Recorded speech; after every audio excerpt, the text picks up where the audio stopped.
A warm welcome to this live event. Thank you all for joining, and I hope you are all safe and healthy. My name is Fabien. I am the Managing Director at Timeo-Performance, and I am joined by Alex. Alex is our lead coach and trainer. Here at Timeo-Performance, we are in the skills business. We help professionals across a range of organizations to grow themselves and develop their skills to benefit their companies, their teams, colleagues, and their own careers. During today's webinar with Jean-François, we will get insights from Jean-François, Alex, and myself. Thanks, Fabien. So we believe in coaching very deeply. We believe that the benefits that coaching can bring are especially important now more than ever. So for the 500 of you that have registered from over 20 different countries across the world to be here today, from USA to Egypt to Greece, Singapore, China, Japan, Korea, the list goes on. We want you to experience this recording as well, the live session and the recording later. So we're going to explore the foundations of coaching and why coaching skills are a must-have in our skill sets right now. We'll help you to discover some best practices on how to coach effectively in these remote, separated or siloed environments that we might find ourselves in. Now, as we're all experiencing different personal circumstances, please do feel free to make use of the anonymous Q&A box to ask us any questions you may have that are important to you, as well as other chances to interact. There'll be opportunities to ask questions throughout the webinar and at the end as well. Plus you'll see a live 5-minute demo between Jean-François and myself. We'll conduct some anonymous polls as we go through the webinar for sharing and for fun.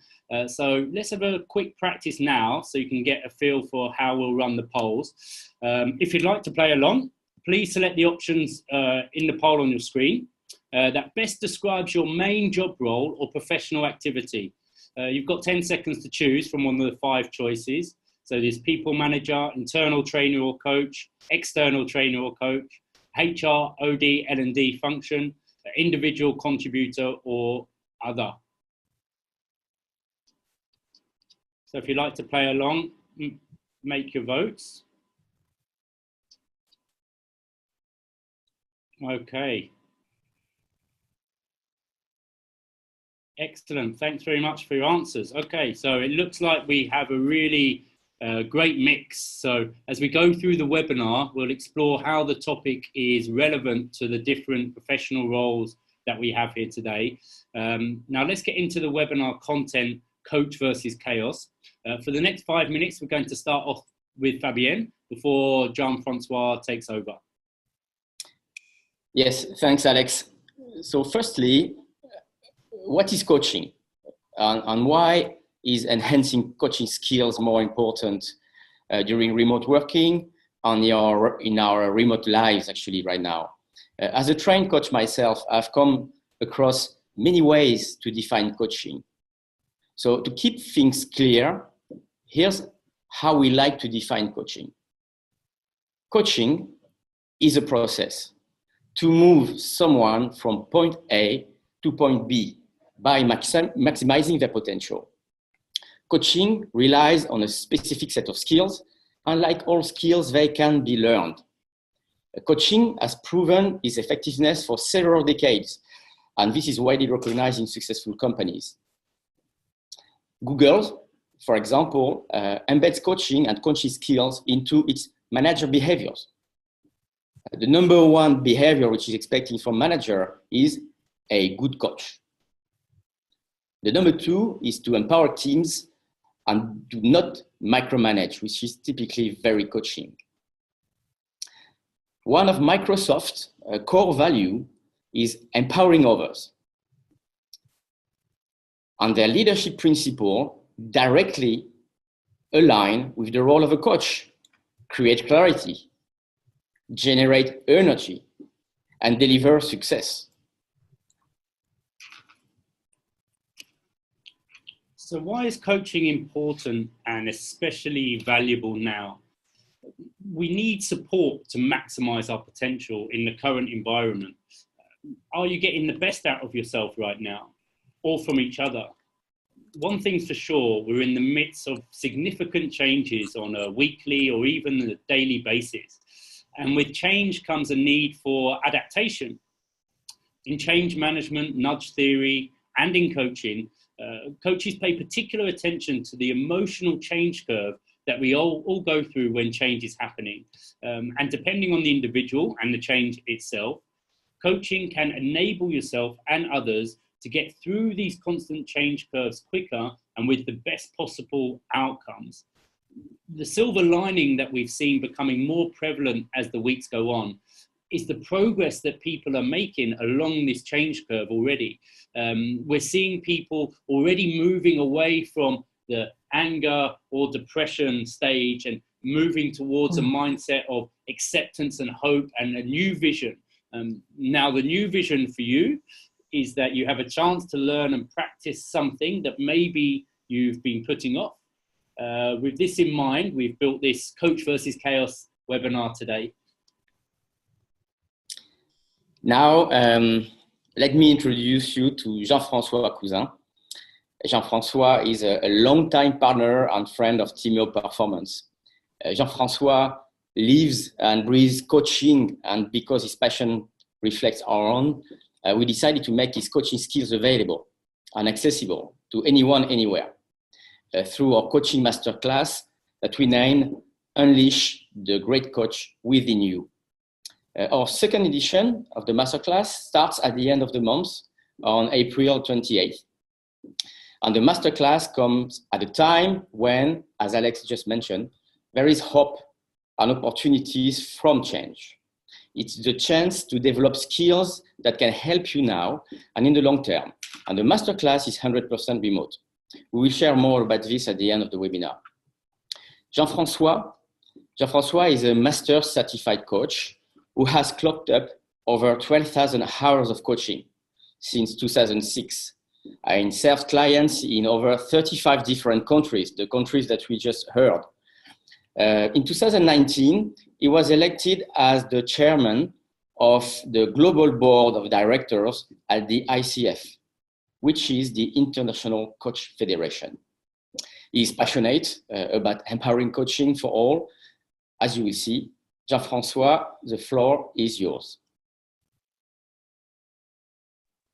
Thank you very much, Fabien, Alex, and also thanks to Alia, who is our support on the back end with all things technical, and a very, very warm welcome to you. We hope you and your loved ones are very well and can stay safe. And I want to extend a particular greetings to our friends in Japan, Kumbawa, and Korea, Annyeonghaseyo, because you guys have stayed really late to be with us today. And also I want to send warm greetings to our friends in the Americas. Hi, saludos, or bom dia, hola to you all. Thanks for waking up so early today. Yeah, we are very humbled and we are so grateful, and we're going to make it worth your while. That's what we dearly want. We will see in just 2 minutes why this is the time for all of us, managers, coaches, professionals in human resources, to take our coaching skills to the next level.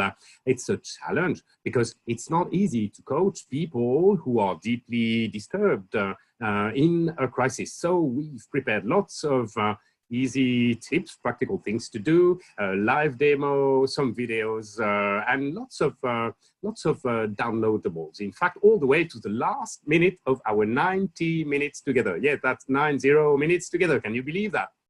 Well, we're up for it, and surely we hope you are too. We've also integrated the answers to some of the questions that you asked us when you registered. Now, let's start with the big picture. And the big picture is, of course, that we are in an unprecedented crisis. There are clear and present dangers to our well-being, our relationships, perhaps to our loved ones, maybe also to our job, our business, or our livelihood. And there are changes and opportunities behind the dangers. After all, any crisis comes with changes and opportunities, as our Chinese friends figured out like thousands of years ago. Flashback a couple of decades ago with Bill Gates, who was saying, in the 21st century, leaders will be those who empower others. Well, now leaders are in a situation where many of their people are working remotely, and directive leadership certainly cannot work if it ever did. One could say the coronavirus has just made empowerment in management a must. Another flashback, just 1 year ago, with Klaus Schwab, who is the founder and executive director of the World Economic Forum, who meets yearly in Davos, as you know, right? He was talking about the fourth industrial revolution. And he said that we need leaders who are emotionally intelligent and able to model and champion cooperative working. They will coach rather than command. They'll be driven by empathy, not ego. The digital revolution, he said, needs a different, more human kind of leadership. Certainly we can say too that the coronavirus has just kind of completed the digital revolution within a few weeks. And it's funny in a way. I was yesterday on the call with a client in the banking industry, and he was telling me it took 3 to 4 years to our IT department to enable 80 of our senior leaders to to work remotely from the office, right? And it took them 3 weeks to connect the 800 other managers. So the crisis is a change accelerator, and as leaders and coaches, we can't complain about it, we can't be negative, we can't drop our responsibility. We've got to do our job, we've got to coach, we've got to lead, we've got to be reasonably optimistic, and certainly we've got to embrace change.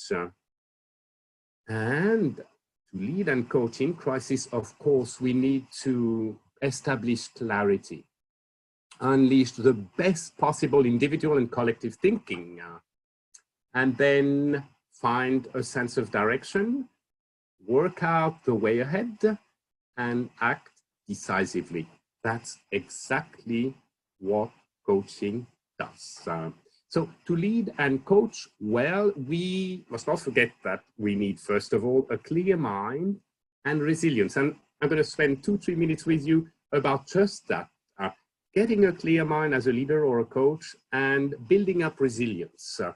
And that's not easy in a crisis. Here's a funny metaphor about the first thing we need to do in a crisis as coaches and managers. And it was sent to me through Facebook by my brother-in-law just a few days ago. It's about that garden of yours and ours before lockdown and our garden after lockdown. Now, most of us, I guess, have an opportunity to clear their mind, right? And organize their thinking. And that's what we coaches go for, or we coaching leaders do in coaching conversations, right?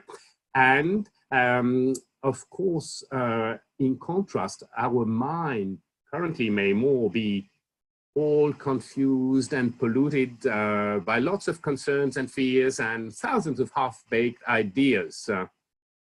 A mind that cannot think effectively. Now, let's focus on you now, and let's check in together.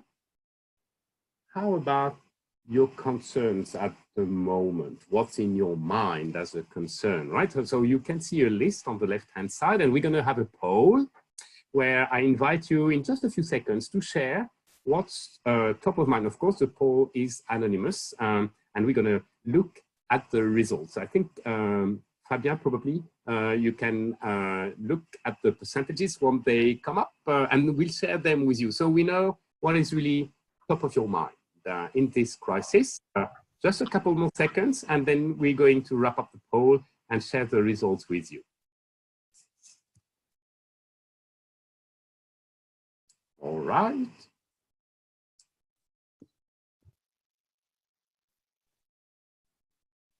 Okay. And Fabien, you've got the results already? Yep, absolutely. So I'm having a look on Alia's computer.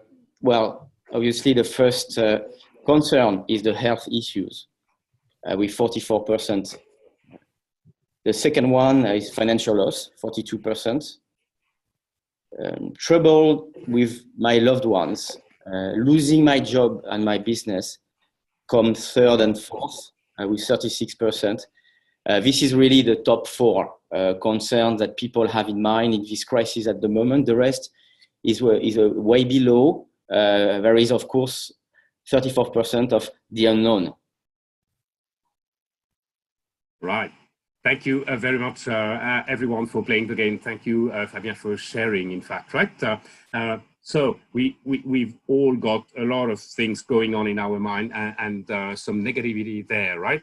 And yet we know as leaders and coaches, we need to clear our mind and be resilient. That means, in the first place, take good care of our health, of ourselves and our health holistically, so that then we can attend well to others and then lead and coach them. Of course, it's much easier to clear our mind when we take, say, good self-care, in fact. And I want to take this opportunity to share with you a few resources so you can take the best care of yourself and then attend to others effectively. The first one is actually a short video from the director of the World Health Organization. You can, when you receive the slide deck tomorrow, just click on that picture and play the video. You will see he recommends 5 simple things to do, we can all do. And one of them is exercise. And that's why we'll do every kind of 30 minutes, a little more, we'll take a moment to stretch ourselves, in fact. And I also thought of sharing with you 4 resources that I wrote over time about things you can do to really take the best care of your health holistically and your resilience, right? The first one you see on the left are 10 vital activities for you this year. Then you've also got a choice of healthy practices for your emotional well-being. All of them simple, easily implementable. 10 easy activities to enhance your inner peace and mindfulness. And then to the right side, you have the latest edition of my quarterly newsletter, which is a companion for the crisis with lots of helpful stuff. There again, when you get the PDF slide deck tomorrow, just click on them and enjoy what you can find useful out there. Yeah, and then I'd love to add one more resource for your consideration, and it's about helping you controlling your fears. Now, before we embark in the being and the doing of coaching in a crisis, I just want to check in with you and ask you, what can be one thing you can start doing today to take better care of yourself and boost your resilience? So I really invite you to perhaps straighten your back, take a couple of breaths, and let that one thing come up to your mind. And you are most welcome to share it in the Q&A box, of course. I'll play a little music so you can relax and do that.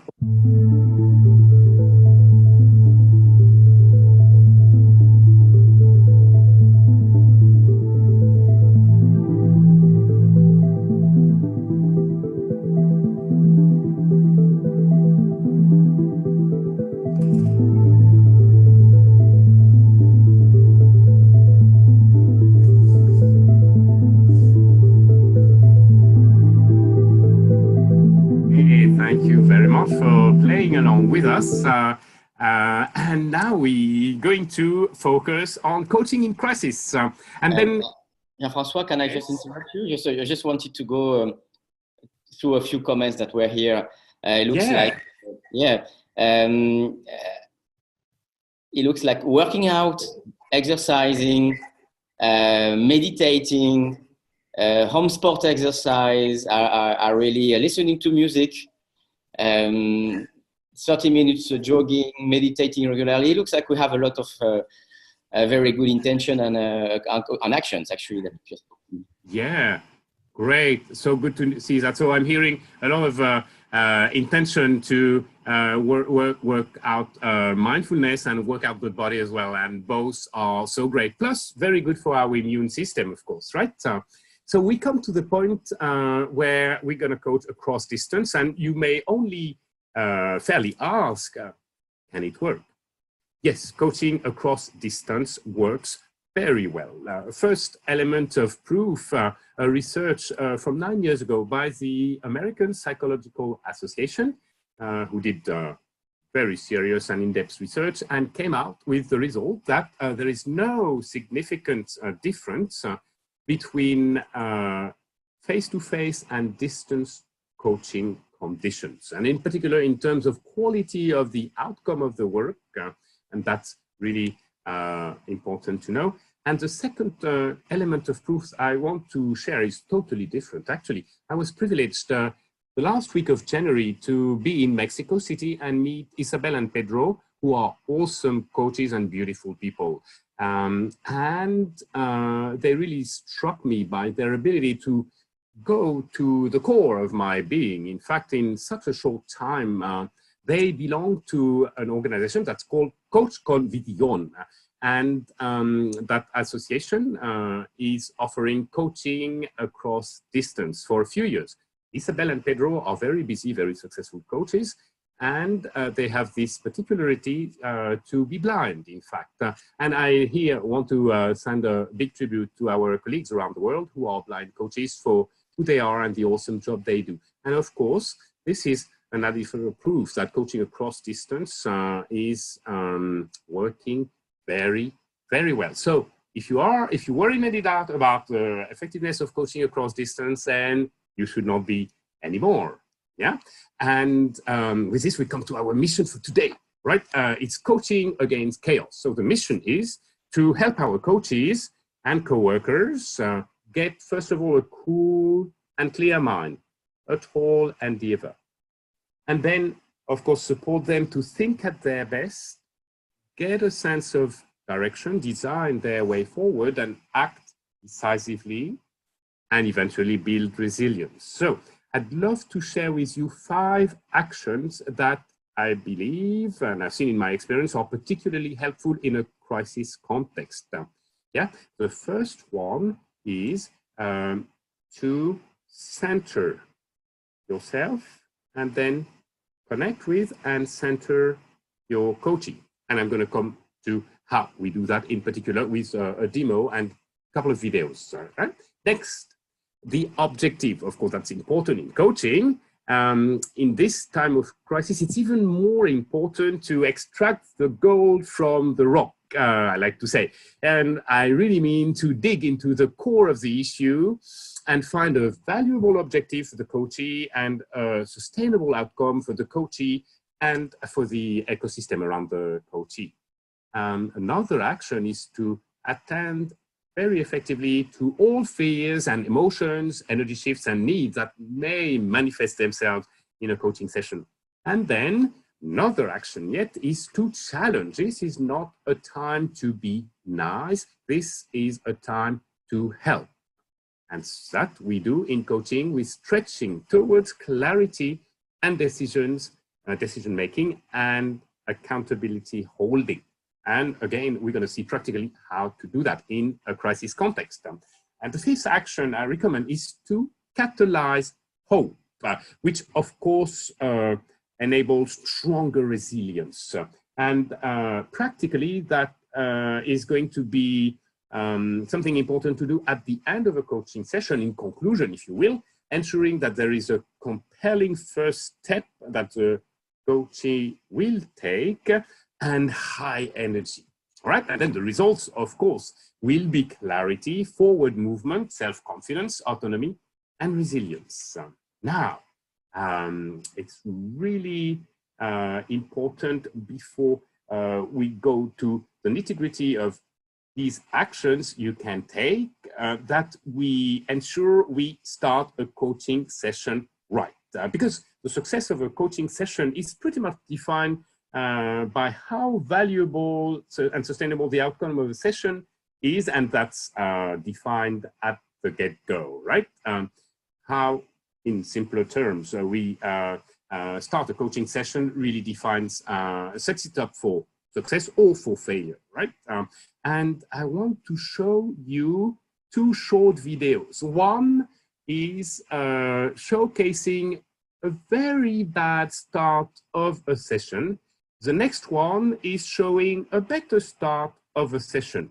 And next, we're going to do a live demo with Alex and a manager overwhelmed with concerns in our current crisis concern, right? So first, I'd love that you tune your attention to spot the differences between the bad job of a start of a session and the better job of a start of a session. For our friends coaches on the webinar today, do not look for mastery. This is not a course in coaching mastery, right? There is just a bad example and a better example. Now, please look at what bad looks like. Hey, good morning, Jade. How are you? Morning. I'm good. How are you? Good. Always happy to see you, Jade. And today we've got a short time, right? Like 30 minutes for our conversation. What would you like to talk about? Talk about the designer bag that I'm going to get next. Yeah, that's important to you? Yeah, very. Okay, good then. So then what would be a good outcome from our conversation today? I'd like to make a choice in confidence. Okay, good then. All right. So, hey, tell me more about designer bags. Right. So that's how very bad looks like. Now, here is how better look like. And again, my invitation is spot the differences, right? Hey, good morning, Jade. How are you doing? Good morning. I'm very well. How about you? Good. I'm happy to see you, Jade. As you know, we've got 30 minutes for our session in that confidential and safe space. That's ours in coaching. And I wanted to invite you to clear anything there may be in your mind so that you can become fully present to our work. Is that okay? Sure. Could I take a couple deep breaths? Please.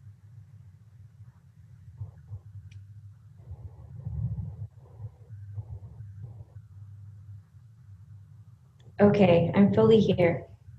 Great.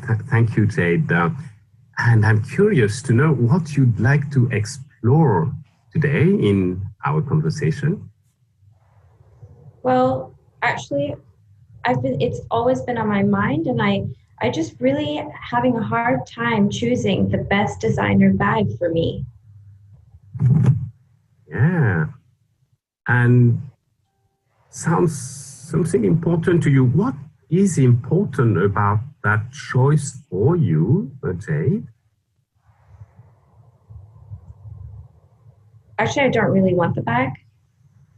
Mm-hmm. Actually, I prefer stock options instead. Uh-huh.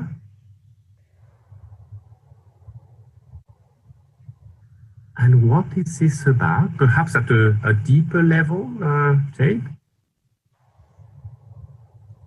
Well, stock options would give me a long-term financial security. And I think it's because being a single mother, I just want to create a stable environment for my daughter. Beautiful. Yeah. And if we go and make that objective about you,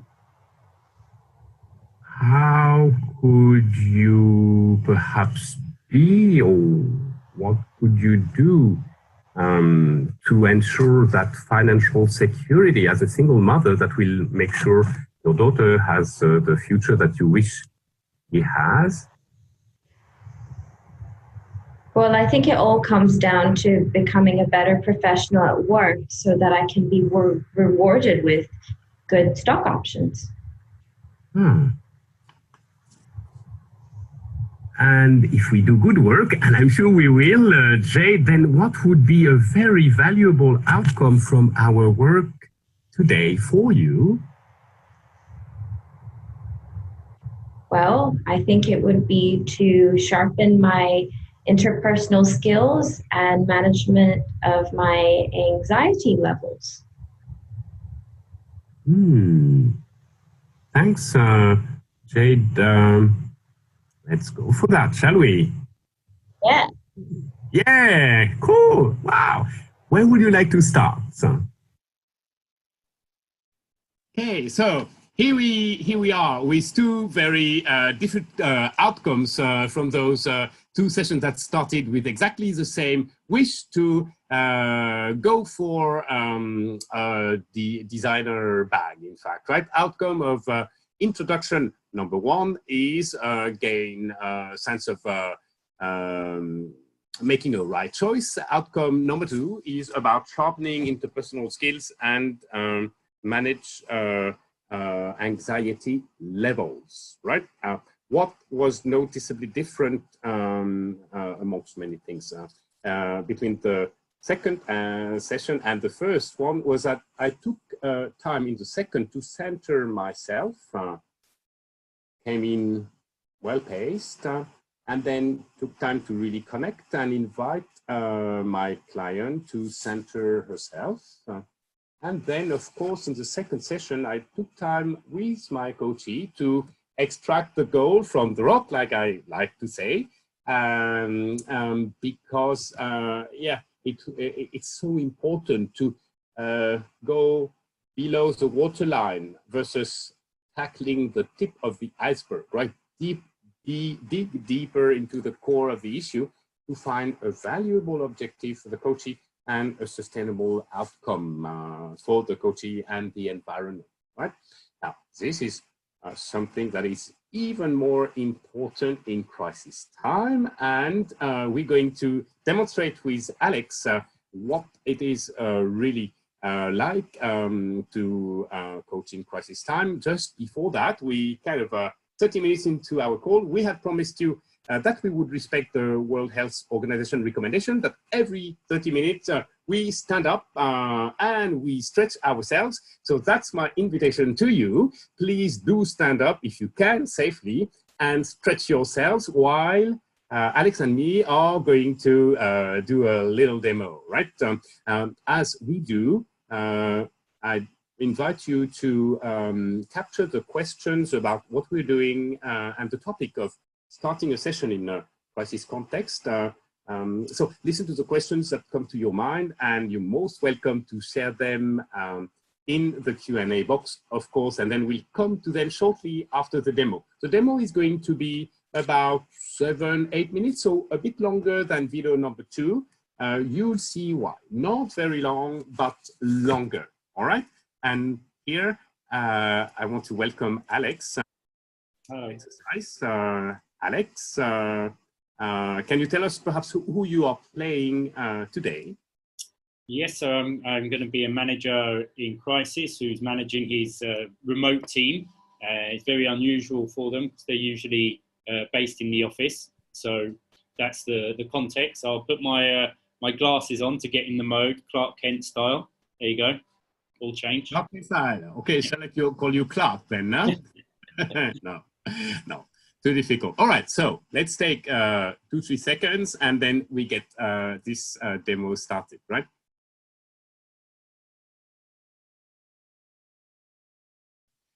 Hello, Alex. Good to see you. How are you doing? Yeah, I'm fine. I'm fine. How are you? Okay? Yeah, I'm fine. I'm fine. No, not really. How could I? You can tell. Situation. And Alex, I am thinking as we get our conversation going, how about you take perhaps a couple of deep breaths, you know, and just get in tune with your feeling and share about your feelings with me a little bit to get started. Okay, all right. Well, actually, I mean, well, things are a bit of a mess really at the moment. It's not enough time in the day, and really the team, they're just not able to get the work done that I need them to do. It's almost like without me looking over their shoulder every day, they just won't do the work, and I've got no idea really. I mean, really what they're doing all day. I mean, you know, they're there, they're being paid to do the job. There's nothing different from in the office. I really, you know, I really don't understand what they're doing all day. Yeah. Wow. I say wow, Alex, because I'm hearing kind of a frustration, and maybe I'm wrong. You're going to correct me, right? If it's the case, right? I'm hearing a frustration there in your voice and even in your face, you know, that I've not heard before. Could that be? Yes, yeah, for sure. 100% frustration is the word, and even a bit, you know, thinking about it now is making me a bit angry, you know. Yeah, I see you banging the table now. Yeah. Yeah. Hey, Alex, may I invite you a second time, you know, to perhaps straighten your back and take a few more deep breaths to kind of perhaps clear your mind a little?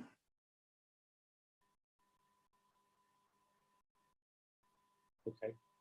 Yeah, thanks for playing along, Alex. I appreciate that. Yeah, and I'm curious to know today, what is it that you most need from me and from our conversation? Well, I feel like I probably need some advice and some tips on how I can motivate my team to do what I'm telling them to do. Yeah, some advice and some tips would be great, really around that motivation, if that's it. But, I mean, what do you think I should do? Yeah, right. Thanks, Alex. And tell me more about what you'd really want to explore today. I suppose simply it's just some ways that I can get them to do what's required from them, really.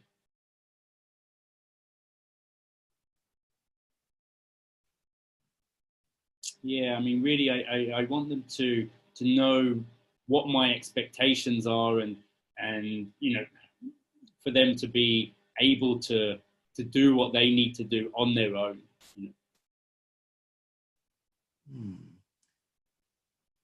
And how is this important to you? Well, I mean, we've got targets to hit, and my bosses are expecting the team to bring in some minimum numbers, and they're really quite reasonable. They've been adjusted, but we're not even doing that at the moment. So what happens is I end up doing 5 times my usual workload, chasing customers and making calls. But I'm not finishing till 10 p.m. because then I have my own work to do. So by the time I've got all my admin done, it's late. I'm working at home, and it's affecting personal life as well as work life. So, Yeah. And as you say that, you know, the screen is shaking, right? And the frustration, I think, is back in your voice, right? And that's totally fine. This is a place, right, to express everything. So I thank you for sharing it with me. It's a privilege, really. But can I ask you a third time to perhaps, again, stretch back, you know, and take a few breaths and think perhaps about what this situation you are describing is really about at a deeper level?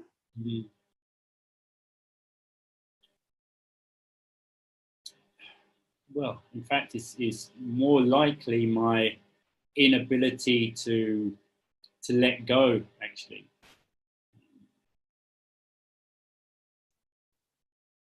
Maybe even to trust them. Might be more about me and my inability to trust others.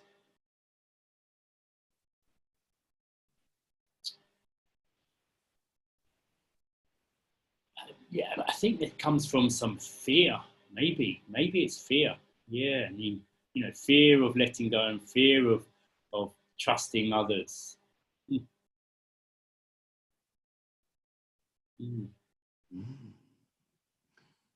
Thanks for sharing that, Alex. And I'm thinking with all of what you've said, what could be a very valuable objective for our session today for you?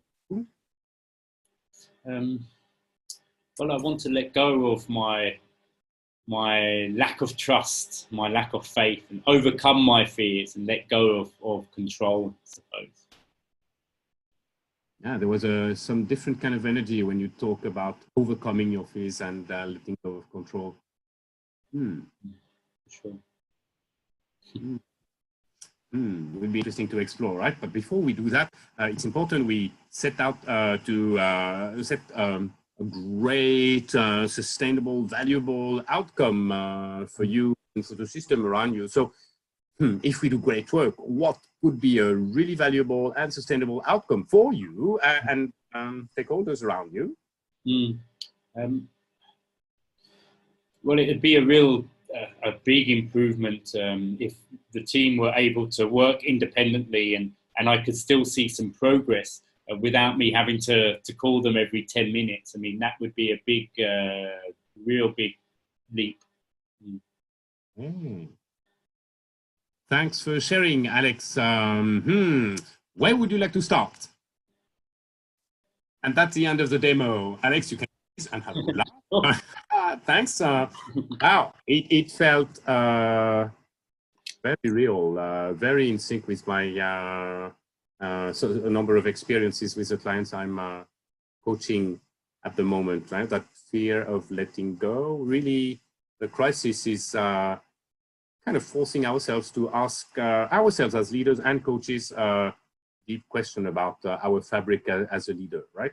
And as a person, in fact. And it's very healthy to muster the courage to find answers. And of course, coaching will help. So thanks, Alex, again. And thanks, everyone, for playing along with us. We're going to have our first Q&A in a couple of minutes. Just before that, I would like to share with you a bit about what I did with Alex in this session. So bear with me for just 2 minutes, a couple of practical things you can do, and then we're going to go in the first Q&A. So about the first point I made about the importance of centering yourself and then connecting with and centering your coachee.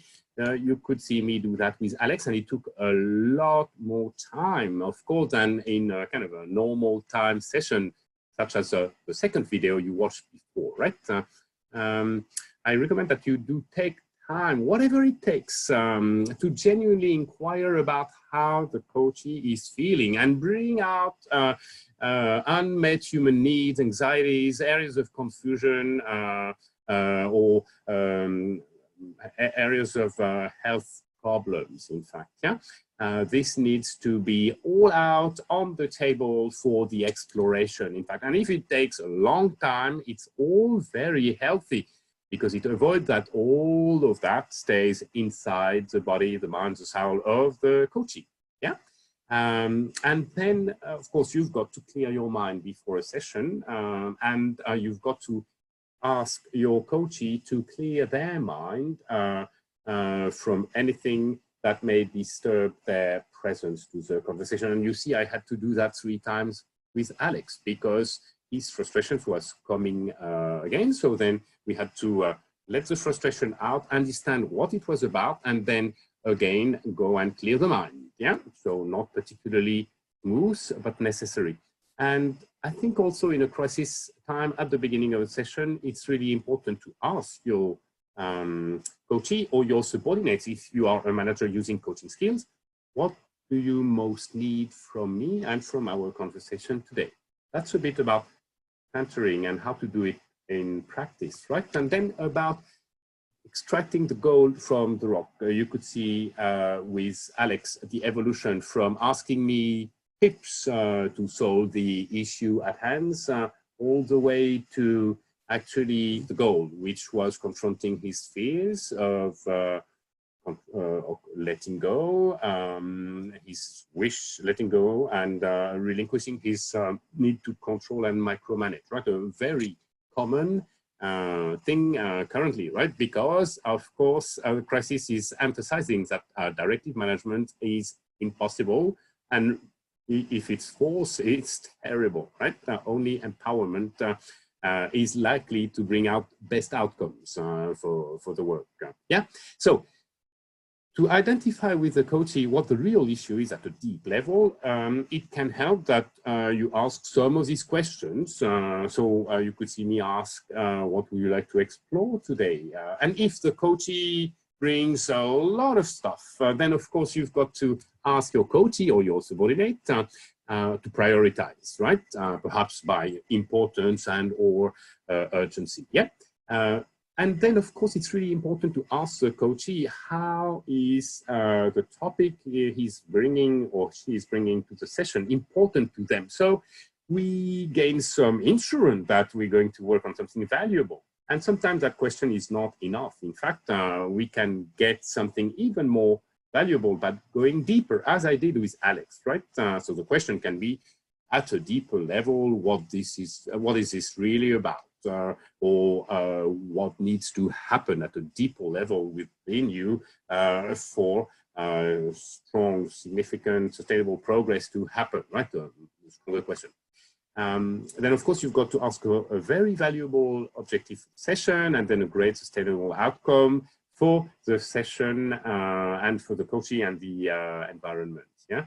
Now, sometimes, especially in crisis, coaches will come with a negatively worded objective, and that's not going to cut it, right? We need a positively worded objective. So perhaps they will express what they don't want, and then you've got to invite your coachee to rephrase that in terms of what they want. So perhaps they'll bring an objective from a scarcity mindset, and you can invite them to change hat and put on the hat of abundance, and then rephrase the objective from a perspective of abundance, right? Or shift from control to let go. Yeah? Very important for the dynamic and of the session and the quality of the exploration. One more thing to check, of course, is that the objective is focused on the person, not the problem, because we are in coaching in the business of helping people accelerate their growth, so the development of their maturity, their resilience, right? It's about them much more than the problem of the day. Yeah, and then eventually, of course, you've got to ensure the objective is actionable, right? And within the coachee's span of control. And just a moment of fun before we go to our Q&A, and please prepare your questions if you didn't yet. Another Facebook post I've seen recently that brought a smile on my face it's for children, actually. It's a drawing by Carrie Stevens, and she presents what I can control. For example, my attitude, turning off the news, my own social distancing, my kindness and grace, right? And what I cannot control, such as the amount of toilet paper at the store, or how long this crisis will last, or how others react to it, or predicting what will, what will happen, right? So let's keep that in mind. We need to work on what's in the coachee's area of control, of course. Yeah. Now, this is our time to converse together, particularly about those first two actions I've recommended to you that are particularly helpful at the beginning of a coaching session. And there I invite perhaps Fabien to take a look at the Q&A box and let me know and let Alex know what's coming up. Yes, Jean-François, a few questions already. I just give a bit of time for people to fill it up. Yeah.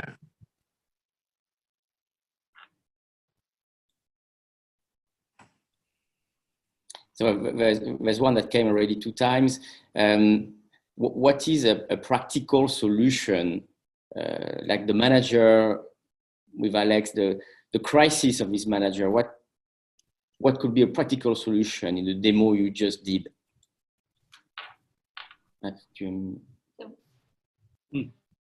Okay, well, maybe I could give some ideas here. I mean, that demo that we did that came from some real life experiences, actually, with some of the managers that I'm coaching right now. And in fact, it comes back a little bit to what Jean-François just showed us around being able to let go. being able to what we can control. Sorry. So it was really, how can we take back some control? So in fact, what they're doing is they're practicing more true delegation. So without giving too many instructions or restrictions. And they do this by starting off with something really small and manageable. It's something in their control, right? They can't control the fact they're working remotely, but they can control that. So they start off with something small. So they start to feel and build up a bit more confidence with trusting their team and trusting others. So for example, something small and less risky that many people are starting with, it's also quite practical, is that they let go by giving their team the chance to come up with their own ways of working together remotely. So what rules and best practices do they follow as a team? And the results are always consistently one of surprise. You know, the managers that I'm coaching, they're always surprised of the great ideas they get from their team, the level of maturity, without them having to always be taking control of that situation. So that's something very simple and practical that you can start with to build up that confidence of trusting. Okay, thanks, Alex. I went through the question. Another question which is asked a few times. Donna, for example, is talking about something around how do you coach managers who are not willing to open up and be coached, so they don't think they have an issue in this situation? Jean-François, I guess you want to unmute Jean-François. I think it's important as a coach when that happens that I build psychological safety with that type of manager, in fact, right? They've got to understand that coaching is a safe space for confidential conversations, that the coach suspends judgment, therefore they can share whatever comes to their mind, whether it makes sense or not, whether it's relevant or not, it's smart or not, it's right or wrong.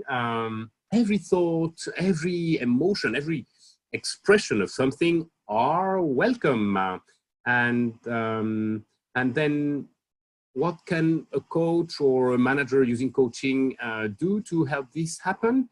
I'd say be authentic, be humble, and be vulnerable. Be vulnerable meaning saying when you don't have a clue what to ask, when you're lost, when you don't understand, when you need help from the coachee to progress further, right?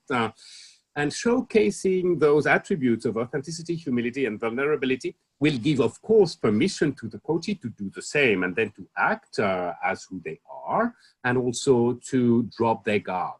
So then as a dance of coaching can happen. A second advice would be, once the dance has started, right? So the manager who was unwilling to be open and to be coached has started to drop the armor, then stretch them step by step, not with strong questions first, right? Perhaps a soft question such as what could be 2 or 3 areas of your leadership that you'd wish to take to the next level over the coming months in order to perhaps unleash even more from your team or to the next level, right? So very, very easygoing questions like that, but still a stretch. Make sense?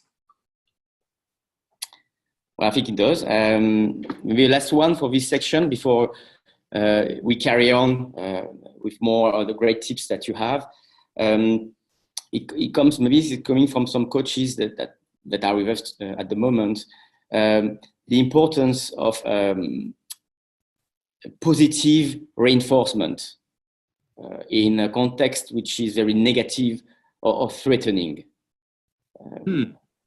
Thanks for the question.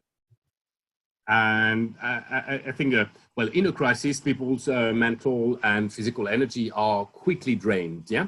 And of course, positive reinforcement, praise, recognition, refill their energy, yeah? big time and boost their confidence. Now, face-to-face positive reinforcement or acknowledgement, right, is very effective. Now, remote positive reinforcement is a bit less, still works. So the conclusion is do more of it for two reasons, right? Your people will need more of it because their energy is drained more quickly in crisis. And two, you are in a distance, the distance, you are remote from them. And then the impact of your acknowledgement or praise or recognition is a bit lesser. Don't forget that, of course, it needs to be sincere and timely and specific. Do more of it. Okay, thank you, Jean-François. I think it's 5 to 10, maybe our time. You can move forward. Yeah, thanks very much. And what I'd love to share with you as I'm going to tackle the next action I recommend coaches and managers using coaching skills do in crisis. I'd like to introduce this with the example a couple of days ago of a coaching session with a founder and CEO of a very successful startup until the COVID crisis. A startup that already operates in quite a few countries. And that is very well admired. Now, everything was going well until the crisis, and then everything started to go seriously south. In fact, the supply chain is crippled. A number of accounts receivables are become bad debts. One managing director of a very critical country has just resigned. The revenues have dropped by 60%. And then, very importantly, too, investors do not want to give emergency fund. There's not enough cash to pay staff 3 months down the road. In fact, so can you imagine the number of fears and concerns and emotions in my client's mind? And my question to you is, how would you attend to his fears, his emotions, his energy, his needs, in fact, right? And my invitation is to watch a short video from a movie called Ray about the eponymous famous jazz musician, Ray Charles. And that's a musician who became blind when he was about 7 years of age. He's the author of Georgia on My Mind, and I want to invite you to watch how his mother attends to his needs and his fears and emotions when he's confronted at his young age with the problems of losing eyesight. So, yes, that's Ray Charles, the author.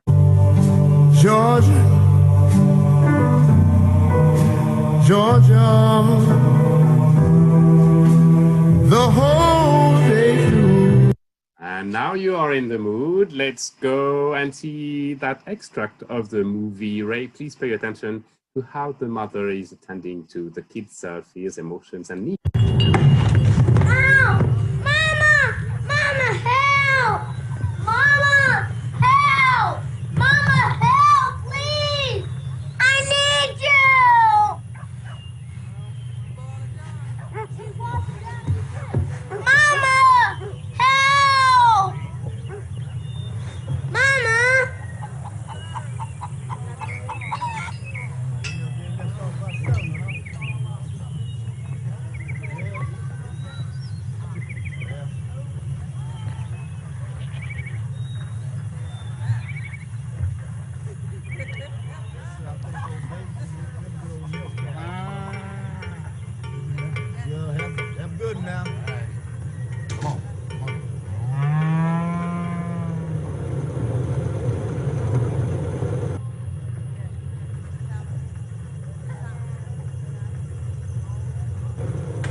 I hear you too, Mama. You're right there.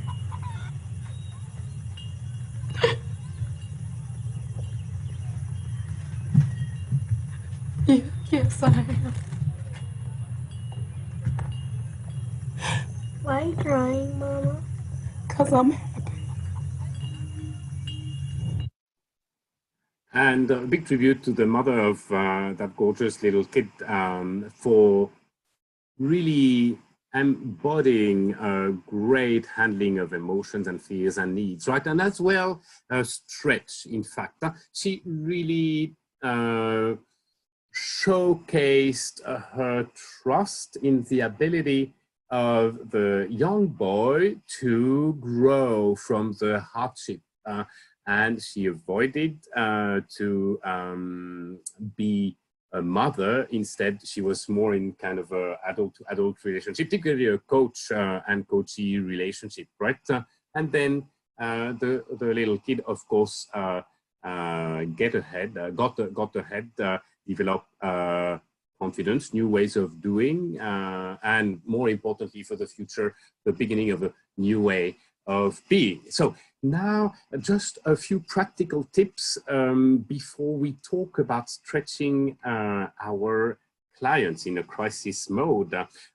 Of course, it's so important to listen for those emotions, those needs, those fears, right? And listen to them and ask for them if they do not show up, like I did with Alex, right? And the question if the coachee is not really opening up yet could be, would it be useful to identify your current fears and perhaps find out which of them you might be able to do something about, right? Now, something else is useful is to ask when a fear or an emotion is expressed, what message they carry for the coachee, yeah?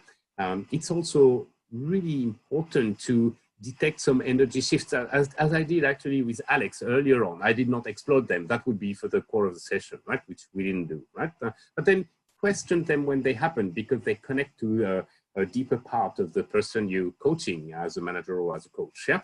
When your coachee's thinking is stuck, now that can happen even more in a crisis, right? Like cognitive overwhelm, right? So I suggest simple things. Just invite the coachee to think. Like to breathe, right? Straighten their back and breathe, like I did 3 times with Alex, or just stand up and walk a few steps in order to get new ideas or perspective. And by the way, this is we are an hour into our session. We've got 30 minutes to go. It's that time when the director of the WHO said, time to stretch and stand up and stretch, right? And you might get new ideas as you do so. Never fails to happen, right? And finally, 2 things. Ask, what do you most need? Or what needs, what needs to happen for you to overcome? So that's a deeper question. An easier version is, what would be most helpful for you right now? Yeah. And lastly, of course, empathize with your coachee, but stay detached, right? It's like if you want to help someone drowning in the sea near the beach and you are on the beach, it's not cool to go and swim and help the guy because you might drown together, right? It's much more helpful to run, catch the safety buoy, throw it to the person drowning, and then drag it back on safe shore. Drag that person back on safe shore, right? That's what we do in coaching. We empathize, but we stay detached enough so that we can be a solid thinking partner to the coachee. Now to the challenge and the stretch towards clarity, decisions, and accountability. So the mother of Ray in the movie showcased a real good sound stretched. In coaching, I'd say very much like a personal trainer would do. We need, when we coach our subordinates or our clients, we need to stretch them, right? And in crisis time, it may be wise to ask permission to do that, right? Then we just ask, may I stretch you there? Or may I stretch you one more notch here, of course? it's also important to demand decisions, right? Decisions must be made, small, if no big one can be, but decisions must be made, right? You've got to insist for that. And of course, accountability must be established, in fact. So you can ask, how will you keep yourself accountable in this high pressure, ever-changing or fast-changing environment? And also, who can you choose as your accountability partner? Yeah. And with this, I want to talk with you about the fifth action I recommended. You remember, it's about catalyzing hope, particularly at the end of a session. And so here we're going to do something fun. Just before we go to a second Q&A, we're going to play like we would have had a session together, and I would ask you a series of questions, right? And you would answer. And I want you to check what that makes happen in your mind and your energy level. And are your feelings of hope that things and you will get better or not, right? So let's try it out for real, just as if I were coaching you. And my first question to you is, having gone through our conversation today so far for about an hour, right? And having in mind your well-being, your growth in that very challenging context of the crisis, if you could take only one step to get to a better situation, or to feel better or to grow more, which step would be the most valuable for you? Which short-term benefits would you enjoy? Now that you have that first step in mind, when will you take that first step?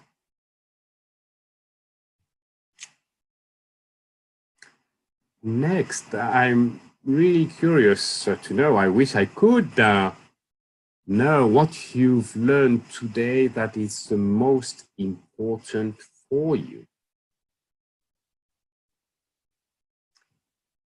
And also what you've learned today about you that is most important to you.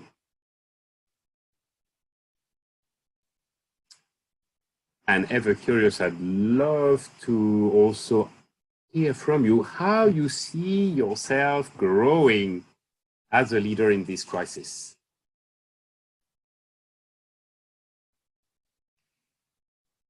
And I also want, in this crisis time, particularly to ask you 3 things you will do to improve your self-care and your resilience over the next few weeks.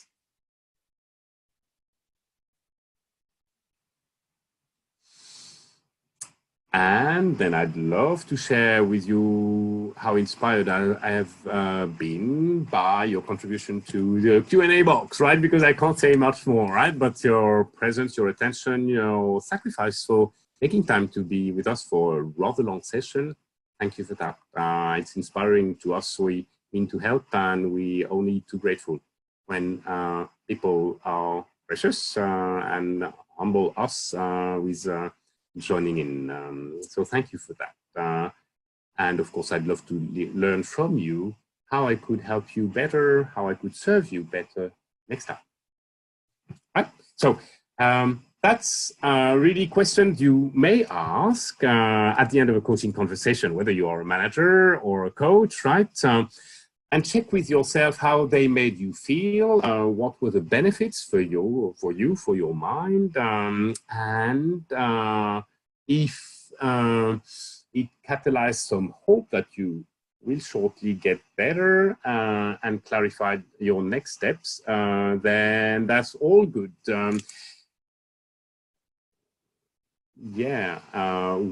One more thing, just take time to decide which first action you're going to take tomorrow to enhance further your coaching effectiveness, of course. And now we're going to come to our second Q&A.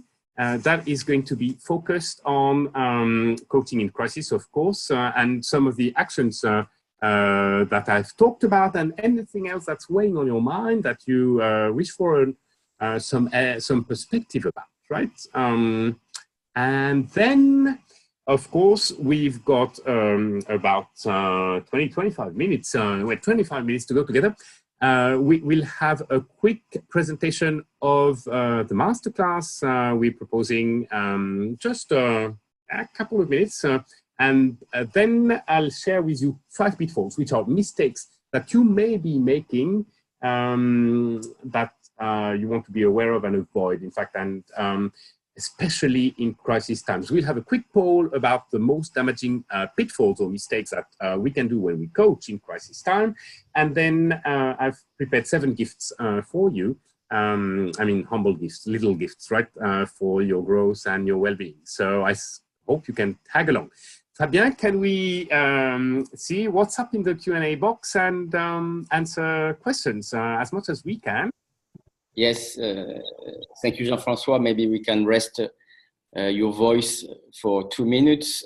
So a question, first one for Alex. I read the question from the participants. How is something we haven't talked about much yet. How would you suggest team coaching could be carried out when participants are attending sessions remotely? Okay, well, that's a great question, as it's extremely relevant right now, right? As all my training and coaching is remote, obviously. In fact, what we found is that group coaching and group training remotely can be extremely effective. We've had quite significant impacts with small group sizes of just 5 or 6 people, right up to 30 people in a group, and we're still able to maintain interaction, practice, discussions, demos, even role plays, things you would expect in a real life face-to-face environment. It's really important actually that everyone is in front of their own screen. So no screen sharing, which in most countries wouldn't be possible anyway at the moment, though there are still some. And this just means everyone is on a level playing field, and you can address people as individuals. It makes it, for sure, there needs to be more structure, but it makes it much more, much simpler to keep track of and give everyone the benefit. Make sure you include or give times for short breaks, just like you would in a normal training, to manage the energy and the attention, or in a group coaching. And also to include some pre-preparation to maximize the time that you're together. And we can segment a one-day training or a half-day group coaching into a series of 2-hour type modules that can be done remotely, spread over a number of days or weeks. So it allows time in between to have some reflection, conduct some assignments, or have some practice. So it can be a highly effective solution right now and actually bring some unexpected, surprising benefit. Right, thank you, Alex. Another question actually that was, which is coming back, and I was already asked before we started from somebody from Singapore. How do we build, for you, Jean-François, how do we build a coaching culture in a virtual environment when the manager-employee trust is already low to begin with?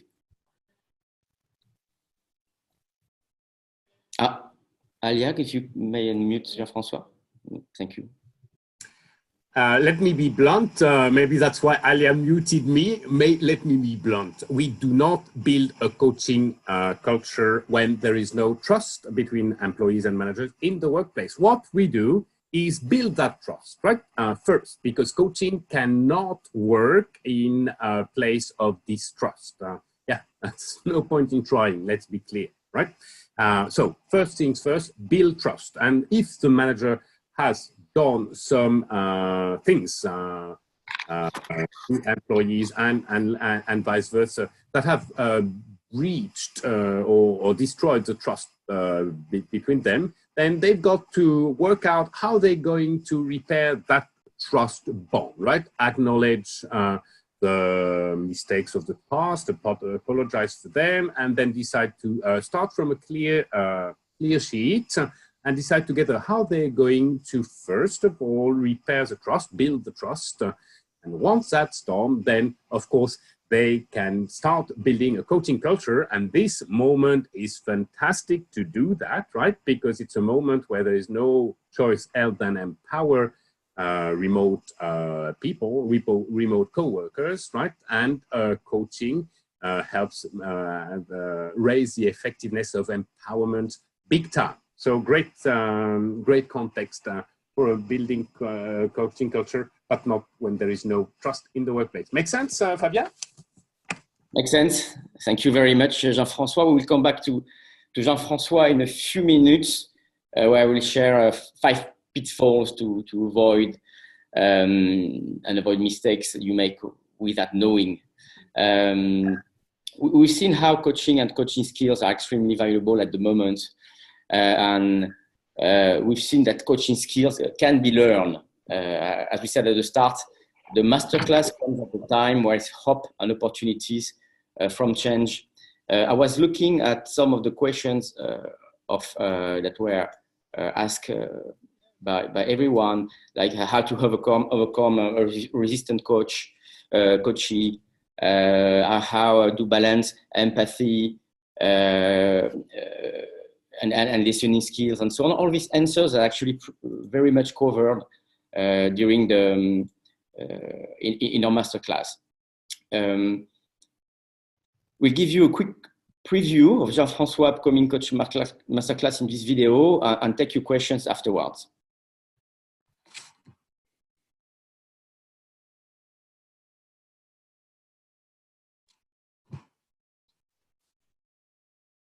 What is coaching? Let me start with a story. Would you like to be trained by one of the best coaches in the world? Would you like to bring out the best in others, improve performance, leadership skills, and behavior to motivate and inspire, and become a more effective leader yourself? Timeo-Performance has built the most effective learning experience you can imagine, and for the first time gives you access to the training expertise, insights, demonstrations, practical tips, and exclusive content from renowned global executive coach and trainer, Mr. Jean-François Cousin, a master certified coach, global speaker, internationally published author, and the 2019 chairman of the Global Board of the International Coach Federation. For the very first time, Jean-François Cousin is now ready to share his secrets from over 10,000 plus hours of coaching experience with the world. I believe that there is a great coach within you, and I make it my mission to help you unleash it and at the same time become an even better leader. The insights, practical tips and tools that I've gathered over my more than 10,000 coaching hours experience will help you unleash the great coach within you. I will use a variety of pedagogical approaches. I will emphasize learning by doing, so you can rest assured that the more you involve yourself in this masterclass, the better the coach you will become and the more positive the difference you will make in your life and that of others. A warm welcome to my masterclass. Take the decision right now to make a positive difference in your life and career by enrolling in this unique 100% online masterclass.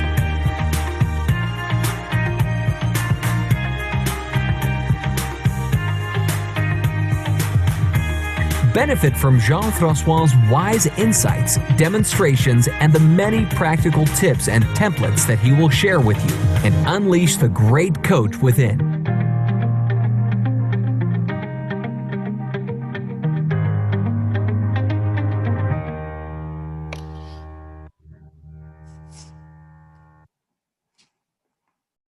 Well, as you've just seen in the video, this masterclass is a fantastic way to learn and reinforce the coaching skills you need from the best, whilst fitting into your schedule, as it's 100% remote.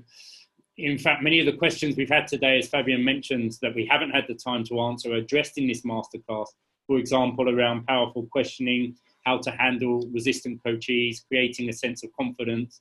The masterclass itself is focused on an immersive and hands-on kind of social learning across 7 weeks. And as each week passes, new content is unlocked as you progress, like practical tips on how to coach like a master coach, and coaching templates for you to download and keep. There are also 3 live interactive classroom sessions with Jean-François and with your fellow classmates as well.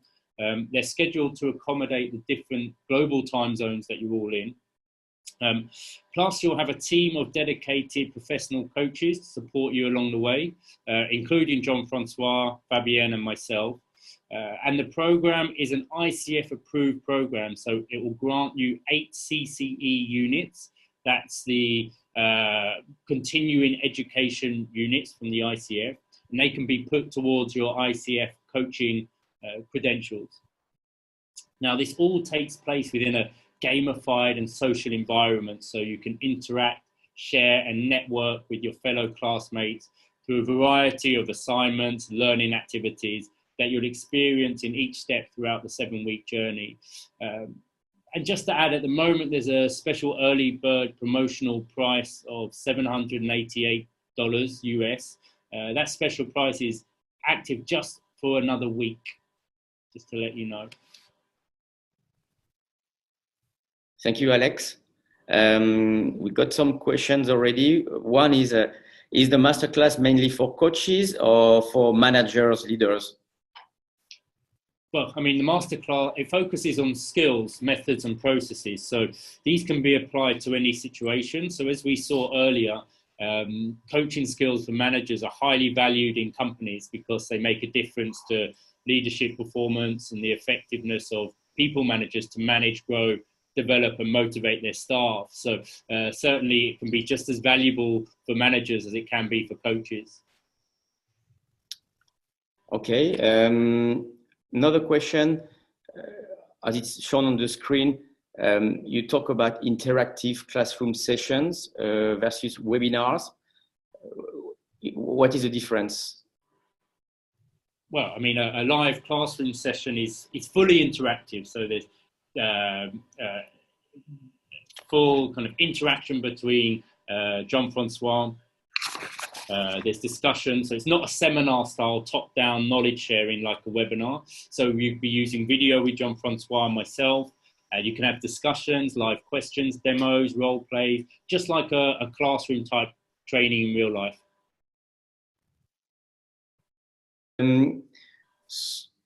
So for everyone, if you are interested to know more about the masterclass, please just type your full name in the Q&A box.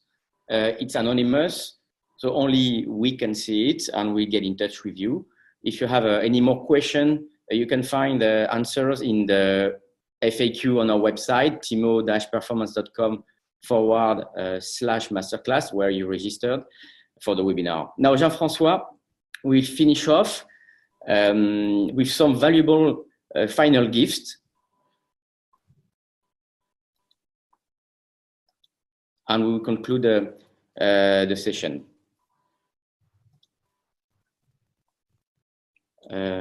Alia, if you want to mute Jean-François. Yeah.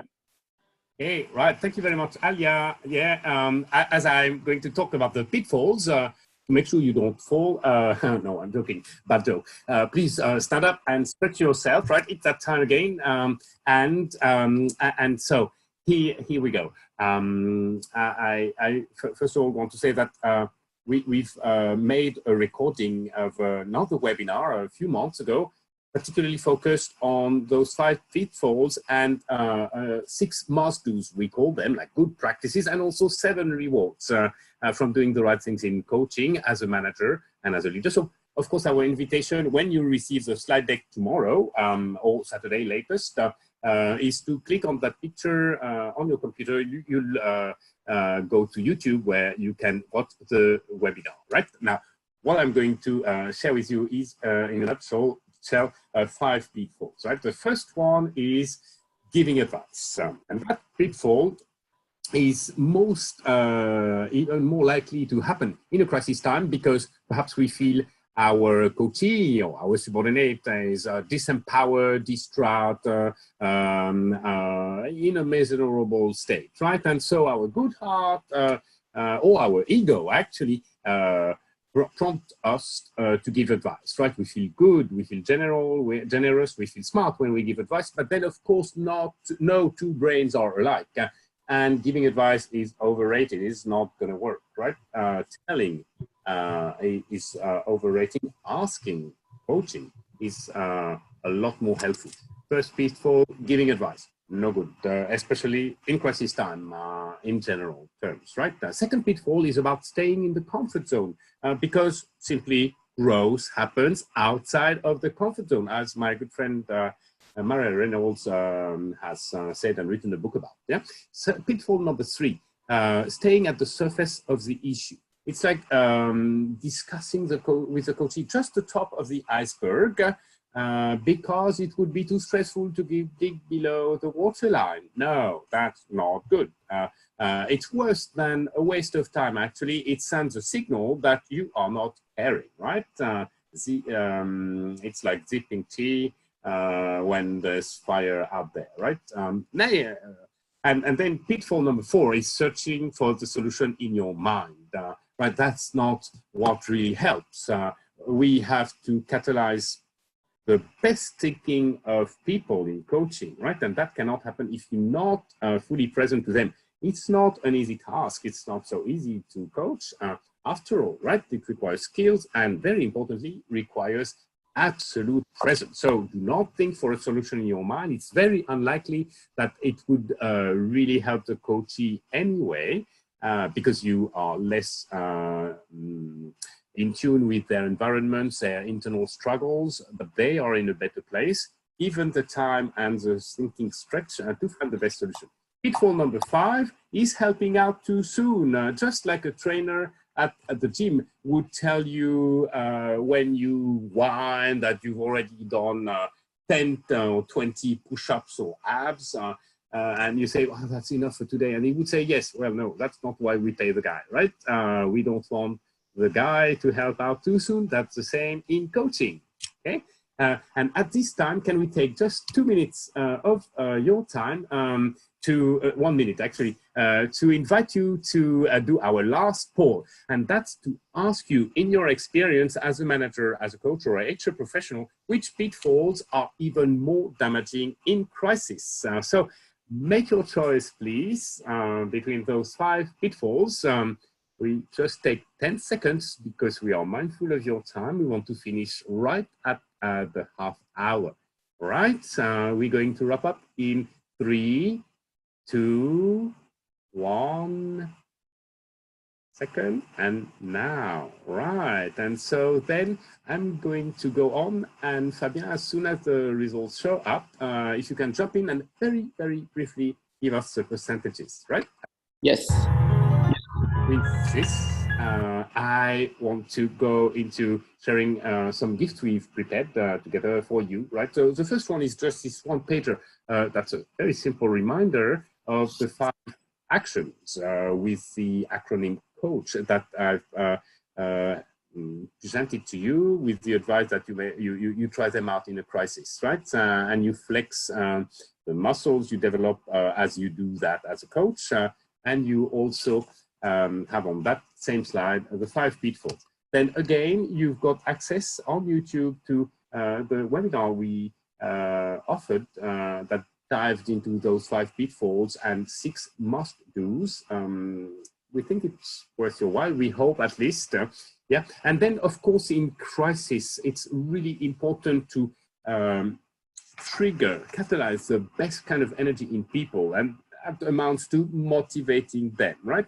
And so some years ago, I put together a presentation that's recorded in a video on YouTube as well, presenting 10 simple actions that you can take as a leader to motivate your people at 0 cost. When you have a short hour to kill, I invite you to go and have a look, and you may choose 1 or 2 of those 10 simple actions that have no cost, but the highest boost on your people's motivation. It matters in crisis time.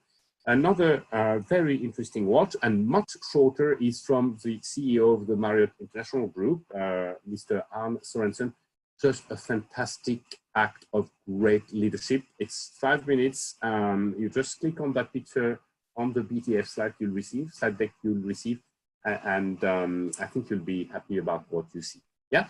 One more gift is about how to handle signs of lack of self-leadership, either in yourself and in others. Just download that piece I wrote about that. I hope you can find it useful.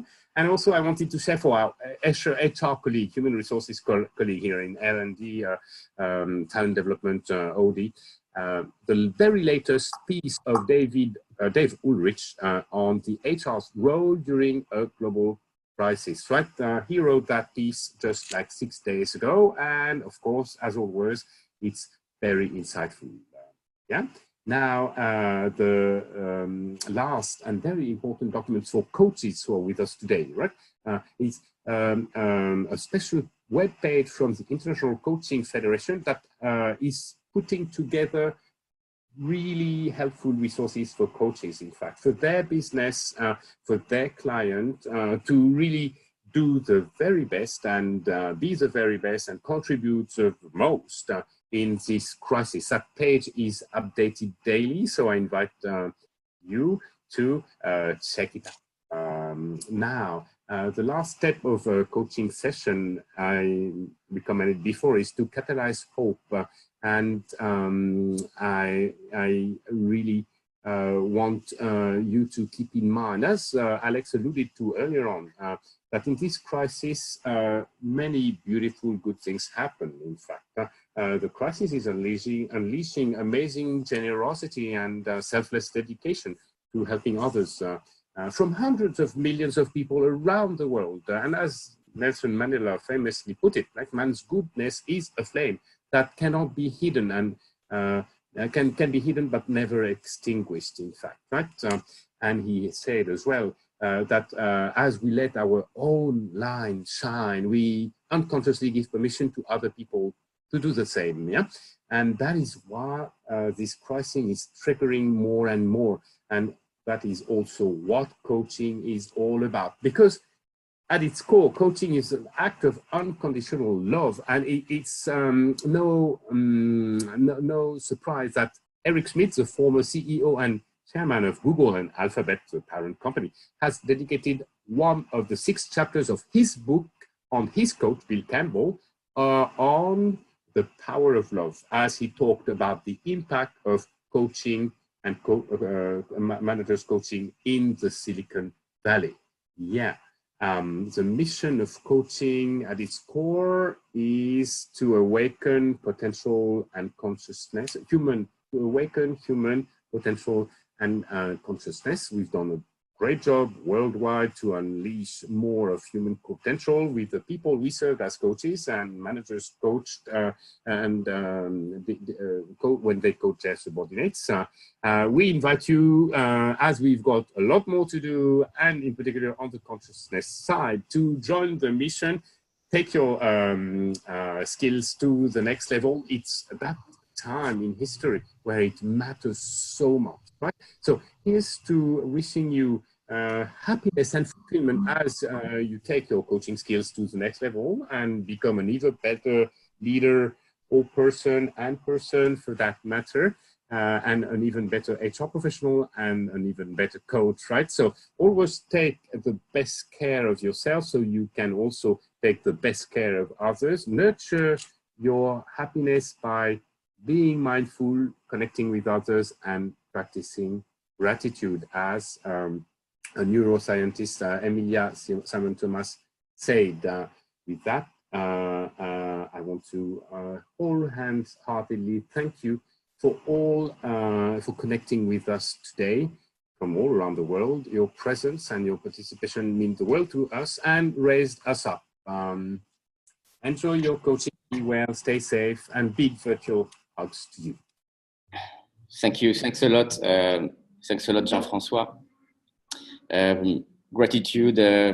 We'll start with a nice comment that we just had from Valérie from Malta, from the first edition of the masterclass. I've done Jean-François masterclass, and sincerely, absolutely amazing experience and results. So inspiring. I'm waiting the second part now. Thank you very much, Valérie.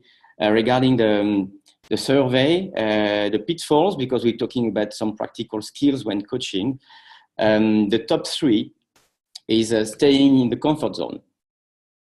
As the first one with 38%, staying at the surface of the issue, 30%, or giving advice, 28%. This is the top 3 of the pitfalls you might fall in, and definitely you get some help from the documents that we are going to share with you in the coming days.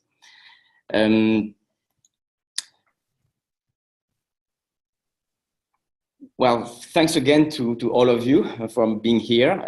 We will send you the link to download everything as we discussed. We wish you all the best of physical and mental health for the coming weeks and the months ahead. Please do take care and stay well. Thanks again, Jean-François, and bye for now.